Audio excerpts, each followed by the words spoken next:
Hi friends, இன்றைக்கி நம்ம பார்க்க போகிறது சப்பாத்திக்கு தொட்டு சாப்பிட்ற மாதிரி வெறும் தயிரை வச்சேவும் பன்னீர் பட்டர் மசாலா டேஸ்ட்டுக்கு ஒரு சூப்பரான சைடிஷ் பண்ணியிருக்கேங்க. இதை சப்பாத்தி கூட வச்சு சாப்பிடும் போது இதோட டேஸ்ட்டு டிஃப்ரெண்ட்டாக ரொம்பவே சூப்பராக இருக்குங்க. இப்போ இதை எப்படி ஈஸியாக செய்யலான்னு வாங்க பார்க்கலாம். இப்போ ஒரு 4 பல்லாரி வெங்காயத்தை நீல வாக்கில் நைஸாக கட் பண்ணி வச்சுருக்கிறேன். இப்போ இது கூடவே குடமிளகாய் 2 சின்ன சைஸ் குடமிளகாவையும் நீல வாக்கில் இந்த மாதிரி நல்லா கட் பண்ணி வச்சுருக்கேன். கொஞ்சம் நைஸாகவே கட் பண்ணிக்கோங்க, அப்போ தான் நம்மளுக்கு சீக்கிரமாக வெந்து வரும். இப்போ இதை ஒரு பவுலில் சேர்த்துக்கலாங்க. குடமிளகாவையும் வெங்காயத்தையும் பவுலுக்கு மாற்றிக்கிட்டாச்சு. இப்போ இது கூடவேவும் 50 கிராம் வேர்க்கடலையை நல்லா தோலெல்லாம் எடுத்துட்டு மிக்ஸி ஜாருக்கு மாற்றிக்கிட்டு கொஞ்சமாக முந்திரி பருப்பு சேர்த்துருக்குறேன். அதாவது நான் ஒரு 4-5 முந்திரி பருப்பு சேர்த்துட்டு நல்லா கொரகொரப்பாக அடித்து எடுத்துருக்கிறேன். இப்போ இதையுமே இதோட சேர்த்துக்கிட்டாச்சு.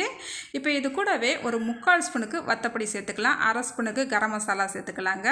இப்போ சேர்த்துட்டு 2 சின்ன சைஸு பச்சை மிளகாவை கொஞ்சம் பொடிசாக கட் பண்ணிவிட்டு இதோட சேர்த்துருக்குறேங்க. 1 ஸ்பூனுக்கு எண்ணெய் சேர்த்துக்கலாம். நம்ம தண்ணி ஊற்றி பிசைய போகிறது கிடையாது, இந்த எண்ணெயில் தான் பிசைஞ்சு எடுத்துக்கிற போகிறோம். இப்போ இதுக்கு ஒரு 1/2 ஸ்பூனுக்கு உப்பு சேர்த்துக்கலாங்க. உப்பு சேர்த்துட்டு நல்லா இது எல்லாத்தையும் சேர்த்து நல்லா மிக்ஸ் பண்ணி எடுத்துக்கலாம். கையால் இந்த மாதிரி மிக்ஸ் பண்ணும் போது நல்ல ஒரு ஃப்ளேவரும் நல்ல ஒரு டேஸ்ட்டும் நம்மளுக்கு கிடைக்குங்க. பாருங்கள், நல்லா மிக்ஸ் பண்ணி எடுத்துக்கிட்டாச்சு. இந்த அளவுக்கு நம்ம மிக்ஸ் பண்ணி எடுத்துகிட்டு இதை இப்படியே வச்சிடலாங்க. அதுக்கப்புறமா இப்போ ஒரு கடாய் அடுப்பில் வச்சுக்கிட்டு இதில் ஒரு 2 ஸ்பூனுக்கு மட்டும் நல்லெண்ணெய் சேர்த்துருக்குறேன். நீங்கள் கடலெண்ணெய் கூட விருப்பப்பட்டால் சேர்த்துக்கலாம். ஒரு 1/2 ஸ்பூனுக்கு சீரகம் சேர்த்துக்கலாம். சீரகம் சேர்த்து சீரகம் நல்லா பொரிஞ்சு வந்தால் பிறகு பொடிசாக கட் பண்ணால் பூண்டை சேர்த்துக்கிறேங்க. கொஞ்சமாக கருவேப்பிலை சேர்த்துக்கலாம். சேர்த்துக்கிட்டு அடுப்பை மிதமான தீயிலேயே வச்சுக்கோங்க. பூண்டு நல்லா செவந்து வரணும், நல்லா கலந்து விட்டுக்கலாம். பாருங்கள், பூண்டு நல்லா செவந்து வந்த பிறகு நம்ம மிக்ஸ் பண்ணி வச்சுருக்கிற அந்த வெங்காயம் குடமிளகாயை நம்ம உள்ளே சேர்த்துக்கலாங்க. சேர்த்துட்டு அடுப்பு மிதமான தீயிலேயே வச்சுக்கிட்டு இதை ஒரு 2 நிமிஷத்துக்கு நல்லா கலந்து விட்டுக்கலாம்.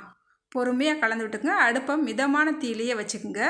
நம்ம கடலைப்பருப்பெல்லாம் வேர்க்கடலெல்லாம் சேர்த்துருக்கோம் இல்லையா, அது அடியில் பிடிச்சிரும். அதனால் மிதமான தீயில் வச்சுக்கிட்டே கலந்து விட்டுக்கலாம்.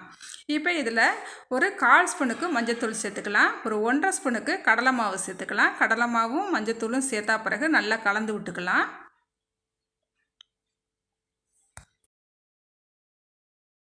இப்போ நம்ம 2 நிமிஷத்துக்கு வதக்கிக்கிட்டாச்சு. அதுக்கப்புறமா 400 ml புளிக்காத கெட்டியான தயிர் எடுத்துருக்கிறேன். இப்போ இதை சேர்த்துக்கலாம்.